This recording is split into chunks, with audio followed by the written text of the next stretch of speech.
మోహన్ బాబు గారి అబ్బాయిగా మన ఇండస్ట్రీకి పరిచయం అయ్యాడు మంచు మనోజ్. మంచు మనోజ్‌కి 2023లో భూమా మౌనికతో మ్యారేజ్ జరిగింది. 2024 మార్చ్‌లో ఈ దంపతులిద్దరూ పేరెంట్స్‌గా ప్రమోట్ అయ్యారు.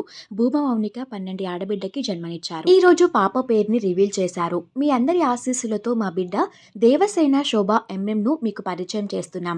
ఇప్పటికే ఎంఎం పులి అనే తన ముద్దు పేరు ద్వారా మీ అందరికీ బాగా తెలుసు. ఆ పరమేశ్వరుని భక్తులైన మేము మా చిన్నారి తల్లి పేరును సాక్షాత్తు ఆ శివుని కుటుంబంలో సుబ్రహ్మణ్యేశ్వర స్వామి భార్య అయిన దేవసేన పేరును మా పాపకు పెట్టుకున్నాం. మా అత్తగారు స్వర్గీయ శ్రీమతి శోభా నాగిరెడ్డి గారి పేరు నుండి శోభ అనే పేరుని తీసుకున్నాము. వారి ఆశీస్సులు ఎల్లప్పుడూ మా కుటుంబంపై ఉంటాయి. అలానే అన్నయ్య ధైర్యం నాగిరెడ్డి తన చిట్టి చెల్లిని ఎంతో ప్రేమగా జాగ్రత్తగా చూసుకుంటున్నారు. మా మామయ్య గారు శ్రీ భూమం నాగిరెడ్డి గారి వారసత్వం ఇలాగే కొనసాగుతుంది. అలానే మా జీవితంలో ప్రతి అడుగులో తోడుంటున్న మా అమ్మ నాన్న మోహన్ బాబు గారు, నిర్మలాదేవి గారు, అలానే అక్క మంచులక్ష్మి గారికి నా హృదయపూర్వక ధన్యవాదాలు. అలానే భూమా అఖిల, విఖ్యాత్ అఖిలకి కూడా కృతజ్ఞతలు తెలియజేస్తూ మొదటి నుండి నాకు తోడుగా ఉన్న నా స్నేహితులకు ప్రత్యేక ధన్యవాదాలు. మా ఇంటి దీపం మా కంటి వెలుగు చిన్నారి దేవసేన శోభకు మీ అందరి దీవెనలు కావాలి అంటూ పాప పేరుని రివీల్ చేశారు.